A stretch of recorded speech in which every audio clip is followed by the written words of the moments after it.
ಮತ್ತು ರಾಜಾವಲಿ ಬೆಟ್ಟದ ಹುಲಿ ಅವೇ ಬರೀ ಬರ್ದಾರ ಇವತ್ತೊಬ್ರು ಬರ್ದಾರ ಶಿವಕುಮಾರ್ ಮೆಣಸಿನಕಾಯಿ ಇವತ್ತು ಬರ್ದಾರ. ಯತ್ನಾಳ್ ಹೊಟ್ಟೆ ಪ್ರವಾಸ ಮಾಡಿಲ್ಲ, ಬರೇ ಅವ ರಾಜಾವಲಿ ಬೆಟ್ಟದ ಹುಲಿ ಓಡಾಡೋದು ಬರ್ತಾರ. ನೀವರೇನು ಪತ್ರಕರ್ತ ಆಗಿರೋದಿರಿ, ನೀವು ನೀವು ಬರೀಬೇಕು. ಯತ್ನಾಳ್ ಅಂತವ್ರು ನಾ ಮಾಡಿದೆ BJP ವಿಫಲ ಆಗೈತೆ ಒಬ್ಬರೇ ಬರೆದ್ರೆ ಯಾವ್ದ್ರಿ ನೀವು ಚಾನಲ್ದವ್ರು ಏನಾಗಿರ ಅಂದ್ರೆ ಬರೀ ಅಪ್ಪ ರಾಜಾ ಹುಲಿ ಬೆಟ್ಟದ ಹುಲಿ ರಾಜಾ ಹುಲಿ ಬೆಟ್ಟ ಎರಡು ಹುಲಿಗಳು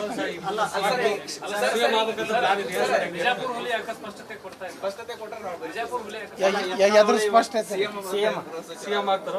ಮಾನ್ಯ ಈಗ ನಮ್ಮ ನೆಹರು ಮೈದಾನದಾಗ ಹೇಳಿನಲ್ರಿ ಮತ್ತೇನ ಏನು ಹೇಳ್ಬೇಕು. ನೀವು ಎಲ್ಲ ಹಳಿದು ರಿಪೀಟ್ ನಾನು ಎಲ್ಲ ಹಿಂದಿನ ವಿಶ್ವಾಸ ಜಾಸ್ತಿ ಆಗುತ್ತೆ. ಒಂದು ಮಾತು ಹೇಳ್ತೀನಿ, ಎಂದು ನಾವು ಹೇಳಿದ್ದು ನಾವು ಹೊಳಿ ತಗೊಂಡಿಲ್ಲ. ನಾ ಹಾಗೆ ಹೇಳಿಲ್ಲ, ಮಾಧ್ಯಮದವ್ರು ತಿರುಚಿ ಬರ್ದಾರ ಒಮ್ಮೆರೆ ಅದೋದು ಇದ್ರೆ ಹೇಳ್ರಿ, ನಿಮ್ಗೆ 1 ಲಕ್ಷ ರೂಪಾಯಿ ಬಹುಮಾನ ಕೊಡ್ತಾರೆ. ನಾ ಹಂಗೆ ನಾನು ನೋಡ್ರಿ, ನಾ ಆಗ್ಬೇಕಂತ ಹೇಳೋದಿಲ್ಲ. ಕಾನೂನು ಸುವ್ಯವಸ್ಥೆ ಸರಿ ಮಾಡಬೇಕು. ನೀವು ಜಾತಿ ಮೇಲೆ ಕೋದ್ರ ಮೇಲೆ ಇದನ್ನು ಮಾಡ್ಕೊತ ಹೋದ್ರೆ ಮತ್ತು ನೋಡ್ರಿ ಹಿಂದುಳಿದ ವರ್ಗದವ್ರಿಗೆ ಇವತ್ತು ಒಂದು ಈ ರೀತಿ ಆಯ್ತು. ಪಾಪ ಅವ್ರದ್ದು ಏನೈತಿ ಪರಿಸ್ಥಿತಿ. ಆ ಹೆಣ್ಮಗಳು ತಾನು ಲಗ್ನ ಆಗಲಾರ್ದೆ ತನ್ನ ತಂಗಿನ ಲಗ್ನ ಮಾಡಿ ಒಂದು ಸಣ್ಣ ಹುಡುಗಿ ಅಕ್ಕಿನೂ ಏನು ದೊಡ್ಡಕ್ಕೆ ಅಲ್ಲ. ಈಗ ಅವ್ರಿಗೇನು ರಕ್ಷಣೆ ಬರೀ ಬಂದರು, ಹೋಮ್ ಮಿನಿಸ್ಟ್ರಲ್ಲಿ ಬಂದರು, ಸಾಂತ್ವನ ಹೇಳಿದ್ರು, ಹೋಗಿಬಿಟ್ರು. ಒಂದು ಮನೆ ಕೊಡ್ತೀನಿ, ಒಂದು ಮನೆ ಪರಿಹಾರ ಅಲ್ರಿ, ಅವರ ಜೀವನ ಭದ್ರತೆ ಬೇಕಲ್ಲ. ಈಗ ಅವ್ರ ಮನೆಗೆ ಒಬ್ರು ಪಾಪ ಇನ್ನೊಂದು ಹುಡುಗಿ ಆಕಿ ಇದು ಸುಸೈಡ್ ಮಾಡ್ಕೊಳಕ್ಕೆ ಪ್ರಯತ್ನ ಮಾಡ್ತಾರೆ.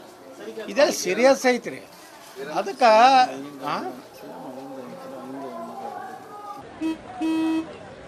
ನಡಿ ಈಗ ಶುರು ಮಾಡೋಣ.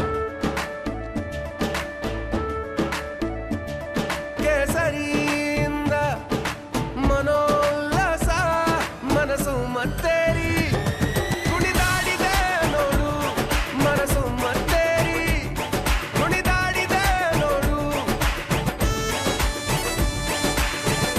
ಕ್ಷಣ ಕ್ಷಣವೂ ಆಚರಿಸಿ ಕೇಸರಿ ಹಬ್ಬ. ವಿಮಲ್ ಬಾಯಲ್ಲಿ ಹೇಳಿ ಕೇಸರಿ. ಇಲ್ಲ ಇರ್ಲಾಕ್ ಮನೆ ಕೊಡೋದು, ಮನೆ ಅಂತೂ ರಗಡೋದು ಮನೆದ ಪರಿಹಾರ ಅಲ್ರಿ. ಅವ್ರಿಗೊಂದು ಇದೇ ರೀತಿ ಅದು ಹೆಣ್ಮಕ್ಳು ಸುರಕ್ಷತೆ ಏನಂತ ಇದನ್ನು ನಾವು ವಿಚಾರ ಮಾಡೋಣ. ಅವನೇ ಇಲ್ಲೇನು ರಾಜಕೀಯಕ್ಕೆ ಮಾಡಕ್ಕೆ ಬಂದಿಲ್ಲ, ಅವನು ಮಟ್ಟಿದ್ರಾಗ ಬಂದರು, ಇದ್ರಾಗ ಬಂದಿಲ್ಲ, ಇವೆಲ್ಲ ಚರ್ಚೆ ಆಗ್ತಾವೆ. ಯಾರ್ದು ನೋಡ್ರಿ, ಹಿಂದೂ ಮಾಡಿದ್ರು ತಪ್ಪನೇ, ಮುಸ್ಲಿಂ ಮಾಡಿದ್ರು ತಪ್ಪೇ. ನಾವೇನು ಒಂದು ಕೋಮಿನ ವಿರುದ್ಧನೇ ಇವು ಬಂದರು ತನ್ನಂಥದ್ದಲ್ಲ. ಅದು ಒಟ್ಟಾರೆ ಸುರಕ್ಷತೆ ಅನ್ನುವಂಥದ್ದು ಇವತ್ತು ಕರ್ನಾಟಕದಲ್ಲಿ ಹೆಣ್ಣುಮಕ್ಕಳಿಗಿಲ್ಲ. ಈ ಸರ್ಕಾರ ಜಾತಿಯ ಆಧಾರದ ಮೇಲೆ ಪ್ರಕರಣಗಳನ್ನು ಇದು ಮಾಡ್ಲಕ್ಕತ್ತದ. ಇವತ್ತು ಎಲ್ಲರೂ ಜಾತ್ಯತೀತ ಅಂದ್ರೆ ಎಲ್ಲ ಸಮುದಾಯದವ್ರದ ರಕ್ಷಣೆ ಕೊಡಬೇಕಲ್ಲ.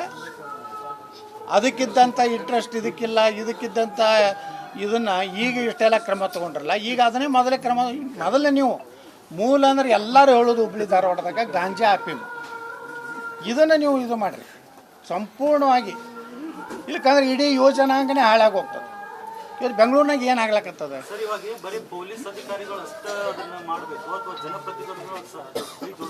ಜನಪ್ರತಿನಿಧಿಗಳ ಮೇಲೆ ದೊಡ್ಡ ಜವಾಬ್ದಾರಿ ಐತ್ರಿ. ಬರೀ ಪೊಲೀಸರು ಮಾಡ್ಲಿಕ್ಕೆ ಆಗೋದಿಲ್ಲ. ಪೊಲೀಸರು ಫ್ರೀ ಹ್ಯಾಂಡ್ ಕೊಡಬೇಕು. ನೋಡ್ರಿ, ಕಾರ್ಪೊರೇಟರ್ದು ಒಂದು ಇತಿಮಿತಿ ಇದೆ. ಅವರು ಡೆವಲಪ್ಮೆಂಟ್ದು ನೋಡ್ತಾರೆ. ಇವು ಯಾವ ವೈಯಕ್ತಿಕ ಈಗ ಒಮ್ಮೆ ಏನಾಗ್ತದೆ, ಇವು ಇಂಥ ಘಟನೆಗಳಾದ್ಮ್ಯಾಗನೇ ಇದು ಗಂಭೀರತೆ ತೊಗೋತೈತಿ. ಯಾರೋ ಲವ್ ಮಾಡ್ತಾರೆ ಅಂದ್ಕೊಳ್ಳೆ ನೀ ಯಾವ ಕೇಳೋಂತಾರೆ. ನಾಳೆ ಕಾರ್ಪೊರೇಟರ್ ಬಿಟ್ಟು ಇದನ್ನು ಮಾಡ್ಕೊತಾರೆ, ಹೇಳೋಕ್ಕಾಗೋದಿಲ್ಲ. ಕಾನೂನಾತ್ಮಕವಾಗಿ ಈ ಗಾಂಜಾ ಮುಂದೆ ನೀವು ಇದು ಮಾಡಿದ್ರಂದ್ರೆ ಈಗ ಅವ್ನ ಎಸೆದಾಗ ಏನು ಮಾಡ್ತಾನೋ ಅವನಿಗೆ ಖಬರ್ ಇರೋದಿಲ್ಲ ಮೈ ಮ್ಯಾಗ. ಮತ್ತೊಂದಲ್ಲಿ ಸ್ಟ್ಯಾಬಿಂಗ್ ಮಾಡಿ ಅಲ್ರಿ, ಈಗ ದಾವಣಗೆರೆಗೆ ಹೋಗಿ ಅವನಿಗೆ ಏನೋ ಅದು ಗುಂಗು ಇಳಿತಾನ, ಅವನಿಗೆ ಗೊತ್ತೇ ಆಗೋದು ತಾ ಏನು ಮಾಡ್ಲಕತ್ತೀವಿ. ಅದು ಮೂಲ ಅಂದ್ರೆ ಅದನ್ನೇ ನೀವು ಇದು ಮಾಡಿರಿ. ಅದನ್ನು ಯಾರು ಅದಾರ ಅವ್ರ ಕಡೆ ಮಾಮೂಲಿ ಜಿಲ್ಲಾ ಉಸ್ತುವಾರಿ ಮಂತ್ರಿಗೆ ಎಟ್ಟು ಬರ್ತದೆ, ಅಂಥ ಅಧಿಕಾರಿಗಳನ್ನ ತಂದು ಹಾಕಿರ್ತಾರೆ. ಎಲ್ಲ ಲೂಸ್ ಬಿಡಬೇಕು, ತಿಂಗಳ ನಮಗೆ ತಂದು ಇಟ್ಕೊಡ್ಬೇಕು. ಯಾಕಂದ್ರೆ ಏನಾಗೈತಿ ಇವತ್ತು ಪರಿಸ್ಥಿತಿ, ಗ್ಯಾರಂಟಿ ಕೊಟ್ಟ ಮ್ಯಾಗ MLA ಜಿಲ್ಲಾ ಉಸ್ತುವಾರಿ ಮಂತ್ರಿಗಳಿಗೆ ಉತ್ಪನ್ನ ಕಡಿಮೆ ಆಗೈತಿ. ಯಾವ ಭೂಮಿ ಪೂಜೆ ಇಲ್ಲ, ಯಾವ ಪರ್ಸೆಂಟೇಜ್ ಇಲ್ಲ, ಏನೈತಿ ಈ ಬರೀ ಇಂಥದ್ದೇ ಮಾಡೋದು. ಇಂಥದ್ದು ರೊಕ್ಕ ತಂದು ಕೊಡತ್ತಾರೆ ಪೊಲೀಸರಿಗೆ. ಒಂದೊಂದು ಪೊಲೀಸು ಹುದ್ದೆಗಳು ಒಂದೊಂದಿಗೆ 8 ಕೋಟಿ ರೂಪಾಯಿಗೆ ಲೀಲಾವ್ ಆಗ್ತಾವೆ. ಬೆಂಗಳೂರಿನಾಗ ಒಬ್ಬ ಪೊಲೀಸ್ ಇನ್ಸ್ಪೆಕ್ಟ್ರ್ 1 ಕೋಟಿ 2 ಕೋಟಿ ರೂಪಾಯಿ ಲೀವ್ ಆಗ್ತಾವೆ. ಮತ್ತು ನೀವು ಅವ್ರ ಮ್ಯಾಗ ಹೆಂಗೆ ಒಬ್ಬ MLA, ಈಗ ನಾನು ನನ್ನ ಕ್ಷೇತ್ರದಾಗದೀನಿ, ಯಾವ ಪೊಲೀಸ್ ಅಧಿಕಾರದ 1 ರೂಪಾಯಿ ತೊಗೋದಿಲ್ಲ, ಏನೂ ಇಲ್ಲ, ಸರಿಯಾಗಿ ಕೆಲಸ ಮಾಡ್ತಾರವರು. ನಾವೇ ಕೂತು ತಿಂಗಳ 10 ಕೋಟಿ ರೂಪಾಯಿ ಕೊಡೋಪ್ಪ, ನಾ CM ಕೊಡೋದದ, ಹೋಮ್ ಮಿನಿಸ್ಟರ್ ಕೊಡೋದದ, ನನಗೆ ಮತ್ತು ಅಲ್ಲಿ ಲೋಕಲ್ MLA ಕೊಡು ಅಂದ್ರೆ ಮತ್ತು ಅವರು ಗಾಂಜಾನು ಬಿಡಬೇಕಾಗ್ತದೆ. ಎಲ್ಲ ಅಕ್ರಮ ವ್ಯವಹಾರಗಳು ಪ್ರಾರಂಭ ಆಗೋದೇ ಈ ಭ್ರಷ್ಟಾಚಾರದಿಂದ. ಈ ಭ್ರಷ್ಟಾಚಾರದಿಂದ ನೀವು ಹೊರಗೆ ಬಂದ್ರೆ ಮಾತ್ರ ಆಡಳಿತ ಕೊಡ್ಲಿಕ್ಕೆ ಬರ್ತದೆ. ಈ ಆಡಳಿತ ನಿಮ್ಗೆ ಕೊಡೋದು ಆಗೋದಿಲ್ಲ. ನೀವು ಗ್ಯಾರಂಟಿಯಿಂದ ಯಾವ ಶಾಸಕರು ಸಮಾಧಾನ ಇಲ್ಲ, ಉಸ್ತುವಾರಿ ಮಂತ್ರಿಗಳಿಗೆ ಏನೂ ಉತ್ಪನ್ನ ಇಲ್ಲ. ಮ್ಯಾಗನು ಕಳಿಸ್ಬೇಕಲ್ರಿ, ಎಲ್ಲ ರಾಜ್ಯದ ಚುನಾವಣೆ ಕಳಿಸ್ಬೇಕು. ಮತ್ತು ಪೊಲೀಸ್ ಅಧಿಕಾರಿಗಳು ಅವರು ಏನು ಮೊದಲು ಮಾತಾಡಿ ಬಂದಿರ್ತಾರೆ, ಮುಂದೆ ಕೊಡಲಿಲ್ಲ ಅಂದ್ಕೊಳ್ಳಿ ಇದೇನೇ ಹೋದಾಗ ಅವ್ರನ್ನ ಸಸ್ಪೆಂಡ್ ಮಾಡಿಬಿಡ್ತಾರೆ.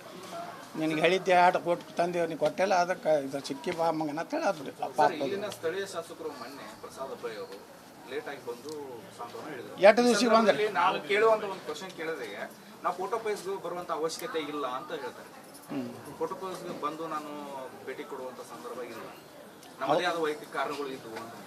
ಅವ್ರಿಗೆ ನೋಡ್ರಿ ಏನಾಗ್ಬಿಟ್ಟದ, ನಮ್ಮ ಹಿಂದೂಗಳು ಓಟೇ ಬೇಕಾಗಿಲ್ಲ ಅವನಿಗೆ. ಇಲ್ಲಿ ಕೆಲವೊಂದು ಕಡೆ ಹಂಗೆ ಅದಾವ ಕ್ಷೇತ್ರಗಳು, ಅದಕ್ಕೆ ಅವ್ರಿಗೆ ಈ ಕಡೆ ಲಕ್ಷ ಇಲ್ಲ ಅವ್ರದ್ದು. ಅವ್ರ ಲಕ್ಷ ಬೇರೆ ಕಡೆ ಐತಿ. ಅವ್ರ ಲಕ್ಷ ಅಲ್ಲೋ ಮೈಸೂರಿನಾಗ ಟಿಪ್ಪು ಸುಲ್ತಾನ್ ವಿಮಾನ ನಿಲ್ದಾಣಕ್ಕೆ ಹೆಸರು ಹಿಡಿದ್ರ ಕಡೆ ಗಮನ ಐತಿ. ಹಾಂ, ಹಳೆ ಹುಬ್ಳ್ಯಾಗ ಐತಿ, ಮೈಸೂರು ವಿಮಾನ ನಿಲ್ದಾಣ ಮ್ಯಾಗ ಐತಿ. ವಿಧಾನಸೌಧದಾಗ ಹೇಳಿದ್ರು ಅದಕ್ಕೆ ಟಿಪ್ಪು ಸುಲ್ತಾನ್ ಇದು ಬಿಟ್ಟಿರ್ಬೇಕು. ಮತ್ತು ಆ ಮೆಂಟಾಲಿಟಿ ಇದ್ದವ ಯಾಕೆ ಬರ್ತಾನೆ ಇಲ್ಲಿ? ಬರಬೇಕಾಗಿತ್ತು, ಇಲ್ಲಿನೂ ಬರಬೇಕಾಗಿತ್ತು. ನೇರ ಮಟ್ಟಕ್ಕೆ ಬಂದಿದ್ರಲ್ರಿ ಅವ್ರದ್ದೇ ಎಲ್ಲಿ ಕ್ಷೇತ್ರ, ಅದು ಹಿಂದ್ರಗಡೆ ಬಂದರು. ಅದು ನೀನು ಅದು ಗೃಹ ಮಂತ್ರಿಗಳು ಒಬ್ಬ ಇಲ್ಲಿ ಲೋಕಲ್ MLA ತನ್ನ ಕ್ಷೇತ್ರದಾಗ ಆತ್ರಿ ಅವ್ರಿಗೆ ಇದು ಇಲ್ಲ ಅಂದಮೇಲೆ ಇದು ಕಾಂಗ್ರೆಸ್ ಆಡಳಿತ ಹೆಂಗೆ ಕರ್ನಾಟಕದಾಗೂ ನೀವು ಒಬ್ಬ MLA ಅಂದೇ ಹೇಳ್ರಿ. ನೀವು MLA ನೋಡ್ಬೇಕಲ್ಲ, ಗಾಂಜಾ ಅಫೀಮ್ ಎಲ್ಲಿ ಅದು ಆಗಲಕತ್ತಿ. ಈಗ ನನ್ನ ಕ್ಷೇತ್ರದಾಗ ಎಲ್ಲಿ 1 ಅಂಕಿ ಲಾಟ್ರಿ ನಡೀತೈತಿ, ಎಲ್ಲಿ ಗಾಂಜಾ ಅಫೀಮ್ ನಡೀತದೆ, ಎಲ್ಲಿ ಕ್ಲಬ್ಗಳು ನಡೀತಾವೆ, ನಾವು SP ಹೇಳ್ತೀವಿ. ನಾವು ಇದು ನಡೀದಿಲ್ಲ, ನಾವು ಅಲ್ಲಿ ಬಿಜಾಪುರನಾಗ ಹಂಗೆ ಹೇಳಿ ಈ MLA ಕೆಲಸ ಏನು? ಬರೀ ಟ್ರಾನ್ಸ್ಫರ್ ಮಾಡೋದು, ರೊಕ್ಕ ತಿನ್ನೋದು ಅಟ್ಟೆ ಅಂತ ಅದೇ ಮಾಡ್ಲಕತ್ತಾರೆ. ಈಗ ಪಾಪ ಅವ್ರಿಗೂ ಮತ್ತೊಂದು ಯಾವ ಹಾದಿನೇ ಇಲ್ಲ. ಸರ್, ಈಗ ಮಹಾರಾಷ್ಟ್ರ ಮಾದರಿ ಅಂದರೆ ನಿಮ್ಮ ನಾಯಕರು ಹೇಳ್ತಾ ಇದ್ದಾರೆ ಸರ್ಕಾರ ಪತನ ಆಗುತ್ತೆ ಲೋಕಸಭೆ ಚುನಾವಣೆ ನಂತರ. ರಾಜ್ಯ ಸರ್ಕಾರ ಏನು ಪತನ ಮಾಡಿ ಏನು ಮಾಡೋದೈತ್ರಿ? ಇಂಥವ್ರನ್ನ ತೊಗೊಂಡು ಮತ್ತೆ ಸರ್ಕಾರ ಮಾಡೋದ? ಅಲ್ಲ, ನಿಮ್ಮ ನಾಯಕರು ಹೇಳಕತ್ತಾರೆ, ನಾವಲ್ಲ. ನೋಡ್ರಿ, ಆ ರಾಜಕೀಯವಾಗಿ ಏನಾಗ್ತಾವು ಎಲ್ಲ ಅಸಮಾಧಾನ ಅಂತೂ ರಗಡೆ ಐತಿ. ಅಲ್ಲಿ ಒಳ್ಳೆ ಕೆಲವೊಂದು ಶಾಸಕರಿಗೆ ಏನಪ್ಪ ಇದು ಏನು ಅದೇ ಹೇಳೋದಲ್ಲ ಅಗಳೇ, ಯಾವ ಭೂಮಿ ಪೂಜೆ ಇಲ್ಲ, ಟೆಂಡರ್ ಇಲ್ಲ. ಈ ವರ್ಗಾವಣೆ ಎಷ್ಟು ವರ್ಷಕ್ಕೊಮ್ಮೆ ಬರೋದಲ್ರಿ ಇದು. ಹಿಂಗಾಗಿ ಅವರು ನಾರಾಜ್ ಅದಾರ. ಆಡಳಿತ ವ್ಯವಸ್ಥೆ ಕುಸಿದೈತಿ. ಹಾಂ, ಯಾವ್ದು ರೀ? ನಾನೇ ಅದನ್ನು ರೇಸ್ ಮಾಡಿದ್ರಿ. ಕನಿಷ್ಠ ಪೊಲೀಸ್ ಅಧಿಕಾರಿಗಳು ಒಂದು ಪೊಲೀಸ್ ಸ್ಟೇಷನ್ ನೀವು ಹಾಕಿದ್ರಂದ್ರೆ ಅವ್ರು ತಿಳ್ಕೊಳಕ್ಕೆ 1 ವರ್ಷ ಬೇಕು. ಆ ಏರಿಯಾದಾಗ ಗುಂಡಾಗಳು ಯಾರದಾರ, ಕ್ರಿಮಿನಲ್ಸ್ ಯಾರದಾರ, ಅಲ್ಲಿ ಜನರ ಚಟುವಟಿಕೆ ಏನದ ಎಲ್ಲ ತಿಳ್ಕೊಳಕ್ಕೆ 1 ವರ್ಷ ಬೇಕು ರೀ. ಮುಂದೆ 1 ವರ್ಷ ಸರ್ವಿಸ್ ಮಾಡ್ಬೇಕು. ಇವ್ರು ಏನು ಮಾಡ್ತಾರೆ, ಸರ್ಕಾರ MLAಗಳ ಕೆಲಸ ಅಂದ್ರೆ 11ನೇ ತಿಂಗಳಿಗೆ ವ್ಯಾಪಾರ ಚಾಲು ಮಾಡ್ತಾರೆ ಅಧಿಕಾರಿಗಳು. ಬೇಡ ನೋಡಪ್ಪ, 1 ವರ್ಷ ಹಾಕ್ಲಕ್ಕೆ ಬತ್ತು, ಏನು ತಂದು ಕೊಡ್ತೀವೋ ನೀನು ಬೇರೆ ಹೆಚ್ಚು ಕೊಡ್ತೀನಿ ಅಂದಾನೆ. ಆ 11 ತಿಂಗಳದಾಗ ಒಬ್ಬ ಅಧಿಕಾರಿ ಏನು ಮಾಡ್ಲಿಕ್ಕಾಗ್ತೈತೆ ರೀ? ಒಬ್ಬ ತಹಸೀಲ್ದಾರ್ ಇಷ್ಟೆಲ್ಲ ಅಕ್ರಮ ಯಾವ್ಯಾವ ಆಸ್ತಿಗಳು ಇದು ಆಗ್ತಿರ್ತಾವೆ, ಅವನಿಗೆ ನಾಲೆಜ್ ತಿಳ್ಕೊಳಕ್ಕೆ 1 ವರ್ಷ ಬೇಕಿಲ್ಲ ಒಬ್ಬ ಅಧಿಕಾರಿ. ಕನಿಷ್ಠ 2 ವರ್ಷ ಮಾಡ್ಬೇಕಂತ ನಾನೇ ಬೆಳಗಾವಿ ಅಧಿವೇಶನದಲ್ಲಿ ಪ್ರಸ್ತಾಪ ಮಾಡಿದ್ದೆ. ಅವಾಗ ಇವ್ರು ಇದ್ದಿದ್ದಿಲ್ಲ, ಹೋಮ್ ಮಿನಿಸ್ಟ್ರು. ವಿಧಾನಸಭಾದಾಗ ಇವರು ಇದ್ದರು, ನಮ್ಮ ಕಂದಾಯ ಮಂತ್ರಿ ಇಲ್ಲ, ಕಾಂಗ್ರೆಸ್ ಕಂದಾಯ ಬೈರೇಗೌಡ, ಕೃಷ್ಣ ಬೈರೇಗೌಡರು ಇದ್ದರು. ಇಲ್ಲ, ಯತ್ನಾಳರು ಹೇಳಿದ್ದನ್ನು ನಾವು 2 ವರ್ಷ ಮಾಡ್ತೀವಿ ಅಂತ. ಕನಿಷ್ಠ 2 ವರ್ಷ ಒಂದು ಪೋಸ್ಟ್ನಾಗ ಅಧಿಕಾರಿ ಇತ್ತಂದ್ರೆ ಅವ ಕಾನೂನಿನ ಒಂದು ವ್ಯವಸ್ಥೆ ಸರಿಯಾಗಿ ಆಗ್ಲಿಕ್ಕೆ ಸಾಧ್ಯತೆ. ಸರ್, ಈಗ ಕುಮಾರಸ್ವಾಮಿ ಅವರು ಒಂದು ಆರೋಪ ಮಾಡಿದ್ದಾರೆ ಸರ್, ಕೆಲವೊಂದು ಫೋನ್ ಟ್ಯಾಪ್ ಆಗ್ತದೆ, ನಿಮಗೂ ಅನುಮಾನ ಇದೆ, ಅದು ಸರ್ಕಾರ ಮಾಡಿಸ್ತಾ ಇದೆ. ಏನೇನೋ ನಮ್ದೇನೆ ಟ್ಯಾಪಿಂಗ್ ಮಾಡ್ಲಕತ್ತವ್ರು, ಏನು ಮಾಡ್ಲಕತ್ತವ್ರು ಯಾರಿಗೆ ಗುರ್ತದ? ಈ ಸರ್ಕಾರನಾಗ ದೊಡ್ಡ ತಿಮಿಂಗಲೇ ಐತಿ, ಅದು ಏನೇನು ಮಾಡ್ತೈತೆ ಗುರುತಿಲ್ಲ. ಹಾಂ, ತಿಮಿಂಗಲನೇ ಯಾರ್ಯಾರು ನುಂಗ್ತೈತೋ ನುಂಗಿ ಒಮ್ಮೆ ಅದೇ ಮುಣಿಗೆ ಹೋಗ್ತದೆ ಅದನ್ನು ಭಾಳ ದಿವಸ ಇಲ್ಲ. ಸರ್ 28ರೊಳಗೆ ಎಷ್ಟು BJP ಎಷ್ಟು?